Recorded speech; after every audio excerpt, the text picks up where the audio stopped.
It starts at 9, Jasmine. I didn't know we were Do singing. you want to do welcome? Jonathan, am I doing welcome or are you doing? This is I'm not, so I'll figure it out from there.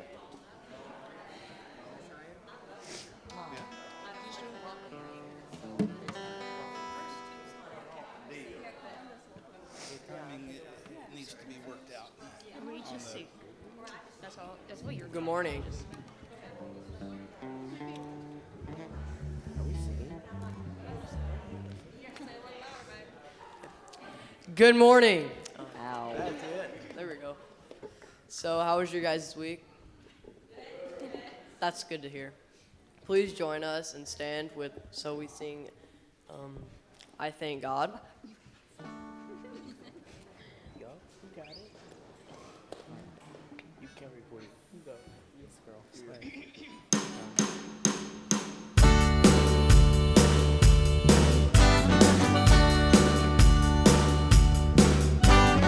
Wandering into the night, wanting a place to hide this weary soul, this bag of bones. I try with all my might, but I just can't win the fight. I'm slowly drifting, a vagabond. Just when I ran out of road, I met a man I didn't know, and he told me that I was not alone. You picked me up, you turned me around, you placed my feet on solid ground. I thank the Master, I thank the Savior, because you healed my heart, you changed my name. Forever free, I'm not the same. I thank the Master, I thank the Savior, I thank God.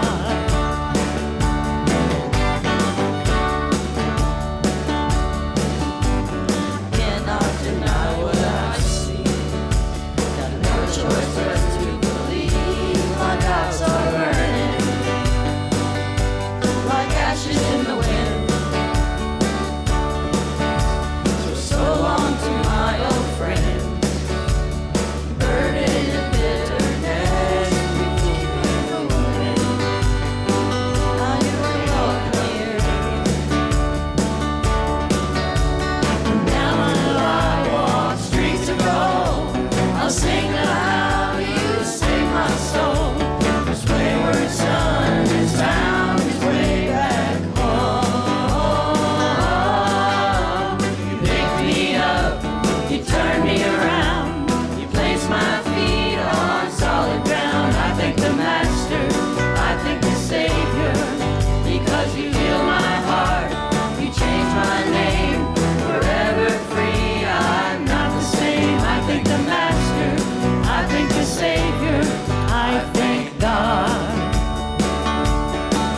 You picked me up, you turned me around, you placed my feet on solid ground. I thank the Master, I thank the Savior, because he healed my heart, he changed my name. Forever free, I'm not the same. I thank the Master, I thank the Savior, I thank God.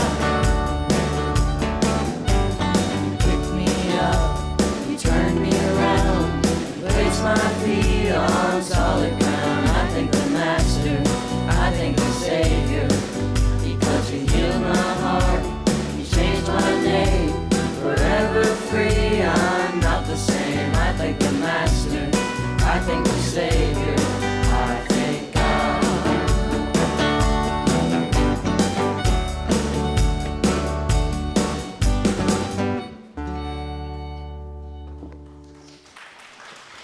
You may be seated.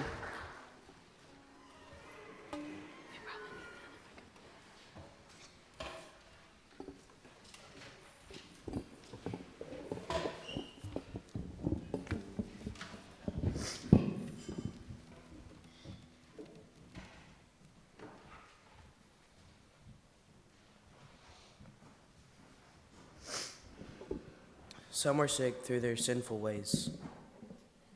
because of nature. They cried to the Lord in their trouble. This beginning, so let us offer thanksgiving sacrifices.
Will the children join me for children's time?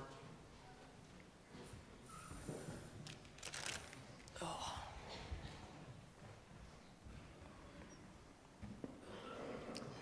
You too, Miley and Jasmine. Don't hide from me. Jonathan, hold this real quick. Or Amelia. Yeah, I know. Alrighty. So guys, how was your week? Good? Okay. Have you guys ever lost a friend that has moved away or someone got sick in your family? Yeah. Well, that's like this bag, right? So if we poke it, what would happen? Will it leak or will it just go through? It would probably go through. Okay. Let's see. If I can do it right, hold on. No, it'll be good. Wow, looky there. It didn't leak. Okay, it's got a little leak. Okay. God's love is like this. So we might get poked, but he should heal us like this. There's no leakage. It's there's nothing that's been hurt. God is always there for us, right? Where's one place that we can find God? Here, yeah, everywhere. Well, I would say my heart, because he's a part of me. So, what do you think would happen if we poked another one? Will it pop? It will? Okay. Oh, wow. So that's 1, 2. Oh, that's 3, my bad. 4. 5, and 6. Oh, there we go. There we go. It's healed. So, God's love is never ending. All these people have moved, got sick, dogs have passed away, cats have passed away, and God's still there with us. See, this water is like God. It's always with us. So, let's bow our head and pray. Dear Lord, thank you for letting everybody be here today. Hope everybody makes it home okay, and just let it just be a beautiful day at Grace United Methodist. Amen. All right. Wait, no, we do that after.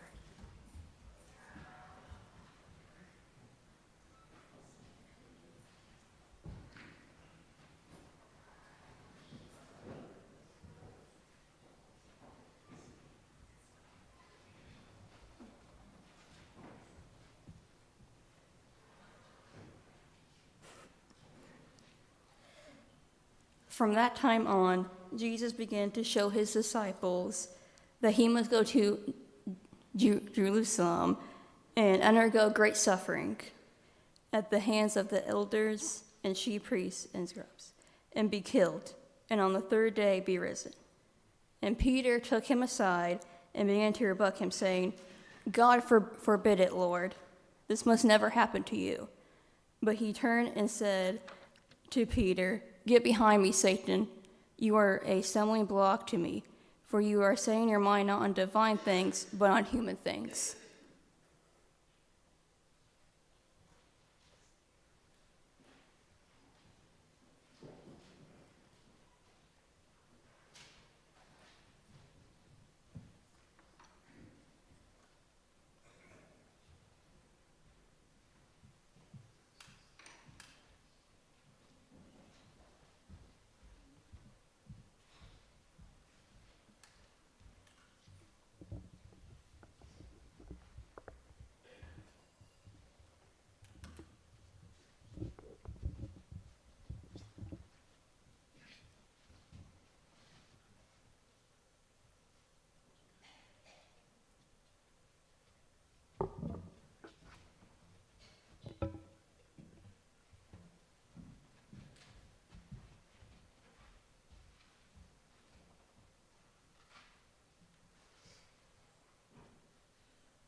Excuse me, but do you have a light? A light? No, I don't. Oh, okay.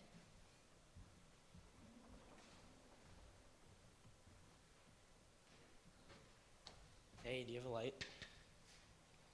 No, no light here. I was sure I saw something when I was walking over here. It must have been a trick of the light. I think I saw something from over there. Oh, okay, thanks.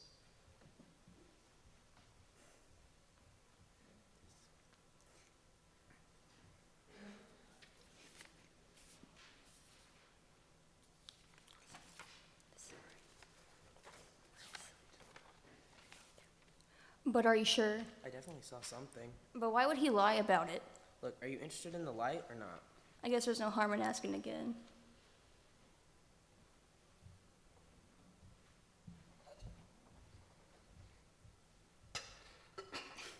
Excuse me, but are you sure you don't have a light? No, no light here. I told you. I'm so sorry for bothering you again. Could be lying. Look, why would he lie about it? Even if he did have a light, it wouldn't cost him anything to share it. It could even make the world a little bit brighter. Maybe he's ashamed of it. Why would he be ashamed of it? Would you be ashamed if you could light up the darkness? I guess not. There's nothing there now, is there? No. Maybe under the bowl? Under a bowl, be serious. Why would he put it there?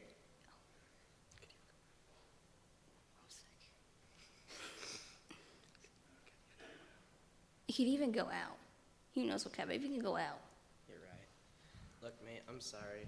I'm sorry I didn't believe your word. It's fine. Not to be rude or anything, but I have something I need to do. Well, we're so sorry for bothering you. Hey, if we do find light, we'll make sure to let you know. Thank you.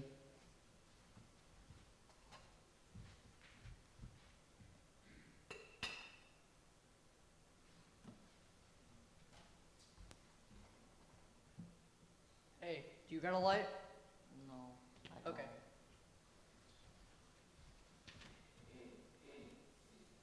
That's the end of our skit.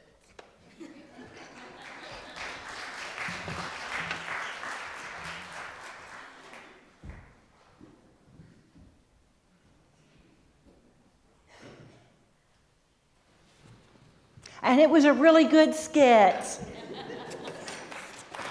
Right. So what is the message of their skit? Share your light. Do not put it underneath whatever that is up there. A pitcher, a bowl, a basket. Well, the basket, you might catch it on fire. So really don't do that. But if you do that, it puts out your light. So don't do that. Here we are in, the fourth Sunday of Lent. How has that happened? And here it is, it's Youth Sunday. Somebody told me I got the day off. And I said, So, and I told him, I said, well, even if I had off here, I didn't have off at Alma and Pleasant Grove. So there's always a sermon to be written. So we are in this series where we are talking about the faith development of Peter and how it is that Peter's faith development can act as a model, or at least something for us to look at when it comes to our own faith development. So last week's message and passage are important to today's passage because they are right together, like they are here.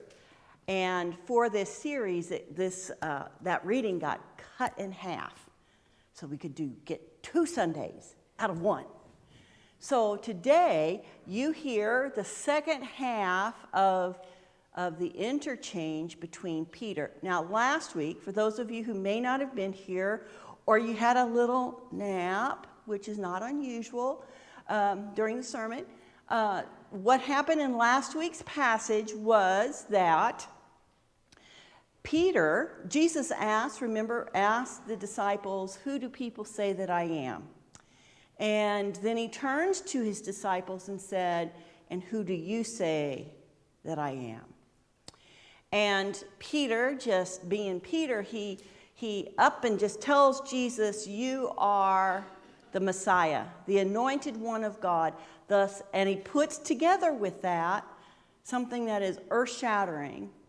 You are the Son of the living God. Remember, we talked about how it is that the Jews of that time period, the Messiah was not to be divine, human and divine like we claim Jesus to be. He was supposed to be just totally a human being. And so to put those two things together was actually blasphemy. And that's part of the problem that the Jewish people who did not follow Jesus, that's part of the problem that they had, was that the early church was proclaiming that Jesus was more than just human. He was the Son of the living God. And for them, that was blasphemy. So in response, Jesus then says to Simon, "Your name now is Peter," which means rock. "And on this rock I will build my church." That's a pretty big deal. It's like, Jesus is looking at you and said, okay, this is probably how Peter actually interpreted. Cool deal, I am now the big guy's right-hand man. Okay? So how he probably would have responded that is important to today's reading, which just comes right on the heels of the proclamation from Peter that he is the Messiah, Jesus is the Messiah, the Son of the living God. And Jesus' response, "You are Peter, the rock upon which I will build my church." So Jesus continues to speak. And he basically begins to tell them what is going to happen when they get to Jerusalem. And basically he says, well, the chief priests and the elders and all the leaders, they're going to conspire against me, and I'm going to be killed, and I'm going to rise from the dead after 3 days. Now, Peter, in making his proclamation, has basically assumed when he says, "You are the Messiah," remember that the Messiah was seen as the person who would come ordained by God to save the people. He was supposed to come in on what we understand to be a white stallion and to take over and to do away with the Romans and lift the Jewish people up into their prominent place within the secular order and the religious order and return them to their place as the chosen people of God. Okay, so that's who Peter's got in his mind. And he's just been named the right-hand man. Okay, so he's probably thinking to himself when Jesus is telling them, oh, well, I've got to go to Jerusalem and the elders are all going to be against me and the secular officials are going to be against me and I'm going to die. What kind of plan is that for a Messiah to have? How are you supposed to conquer the Romans? By dying. Now, Peter, as the right-hand man, he figures, I got influence. You know, like, this guy obviously needs some advice as to how to make this work. Because he obviously doesn't have a clue how to lead a rebellion. You don't go around dying to lead a rebellion. And so the text says, Peter rebuked Jesus. He at least didn't do it in front of all the other disciples. He takes him aside and says, look, buddy, that's no way to be. That's not gonna hack it. And Jesus, who just has said, basically said to Peter, you're my right-hand man, he turns to him and says, get behind me, Satan. I don't know. I think I've said this to you before because I know I've preached on this here before. I don't want Jesus calling me Satan. Probably you don't either.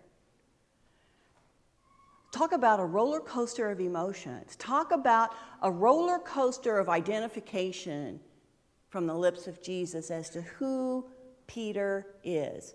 So last week we had Peter kind of at the pinnacle of his faith development. He has proclaimed who Jesus is. And basically in Jesus naming him as the rock of the church, his identity has been changed as well. And here, within just a few lines, Jesus is calling him Satan. Now, in the book of Luke, after Jesus' temptation, there is a line that says something like, and Satan went away from Jesus. So Jesus had been out in the desert for 40 days, and at the end of that time, Satan had come and tempted him. Okay? And that text ends with, and Satan withdrew from Jesus until another, and some texts put, more opportune time. Well, here is a more opportune time. Jesus' own right-hand man doesn't have the same vision that he does. You see, Peter is clinging to his understanding about what the Messiah and who the Messiah is and what the role of the Messiah is supposed to be. He's fixed upon it.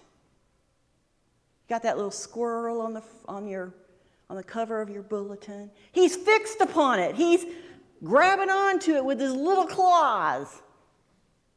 And he's got that cute little face. No, not so much. But he's fixed on what his idea of the Messiah should be. And basically, Jesus just tells him, you do not have your mind fixed upon divine things, but upon human things. So what does this have to do with us? You see, Jesus was about not being one who would come and conquer and force and dominate. Jesus is one who comes as a servant. You know what? Just a show of hands. How many of you are really just like thrilled about being a servant? Oh, they're shooting up. There are a few that are kind of like, sort of like, well, maybe. Because aren't we supposed to be that? What Jesus is saying here, if you're going to follow me, you're going to have to do it my way, the servant's way. But you know what? We're fixed. We're fixed upon our own worldviews. We are fixed upon our own thoughts about how life should be and what it should be like. And you know what? Your views are different than mine, but we're each fixed to our own. Right? Because, this is the reason, because all of us are looking out after ourselves. Somebody's giggling down here. Anybody else know that this is the truth? We are fixed on ourselves. If you're a servant, you are not fixed on yourself. What does Jesus ultimately do? He gives up his full self for us. All of it. Jesus was not even fixed upon himself. He was fixed upon the will of God, and he was willing to go the whole way. What I've noticed is that I like to keep a little bit for myself to be fixed on. You know, I'll give God this much. Usually it's something I don't need or don't want to have, right? Broccoli during Lent. Well, no, it's actually lima beans during Lent. But we give God something that we really don't care about. The things we really care about, we're fixed upon it, and we guard it with our very lives. And Jesus just basically lays out for Peter and the other disciples, if you're going to follow me, that's not the way we're going. And it upsets Peter, and it upsets us. But you know what? So just thinking about that little squirrel on that tree he got there, you know, what happens if he just stays there and he never goes out and digs up his acorns from the fall before? What happens? He dies, and he gets withered and then mummified there on the side of the tree, and then he scares little children. And maybe some grown-ups along the way. We wither and we die. Our light goes out. You hear me? Yeah, but you don't like what I'm saying. Just like Peter didn't like what Jesus was saying. So just let me ask you, this is the homework for the week. What are we fixed on? What are we clinging to that keeps us from receiving and following Jesus? Personally, just what are you fixed on? I'm just going to name a few, and you're not going to like some of them. Are you fixed on money and it just at least being halfway comfortable? Are you fixed on your politics? Are you fixed on your family? Oh, don't stone me. But some of us get fixed on our family and put it above God. I love my girls. I love my granddaughter. I love my son-in-law. He is tall enough to change light bulbs without a ladder. You know, we do that. We get fixed upon our hobbies. We get fixed upon our relationships. We get fixed upon our hate and who we do not like. We're fixed to things and we cling to them. Just as Peter was fixed to his idea of what would change the world and how Jesus should behave. So what are the things we as a congregation are fixed to? I was a pastor of a church that the women had always had a chicken dinner. Okay, chicken dinner. They had so when a building was old and when it had been originally built, the men did not listen to the women, and they did not put a basement under the church building. And Karen back there is saying, ooh, not a good plan. Because you know what's happened. You know, the women continued to crab at those men. We need a basement. We need a basement. And the men said, oh, fine. You pay for it. We'll get a basement. So they did. How'd they do it? By making chicken dinners. It was the basement chicken dinner congregation. And why did they need this basement? So they could serve chicken dinners. So when I was there, they'd been serving up chicken dinners for 83 years.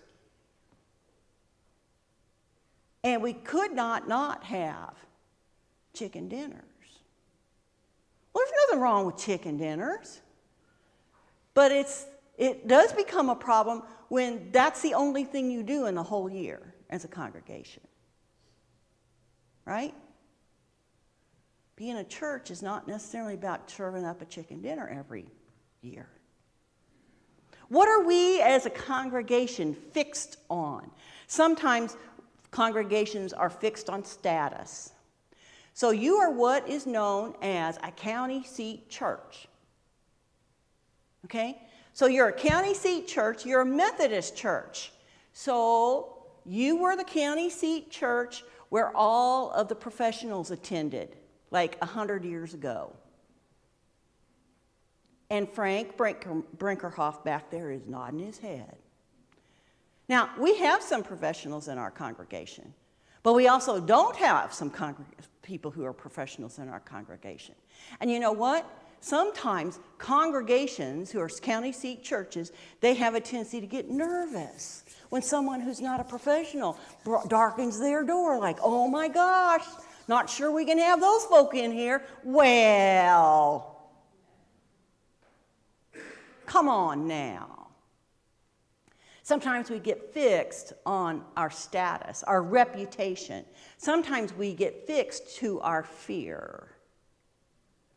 So almost every Methodist congregation in the United States right now is fixed to its fear. We're declining. Oh my gosh, I'm so sick of hearing that. This body's declining too.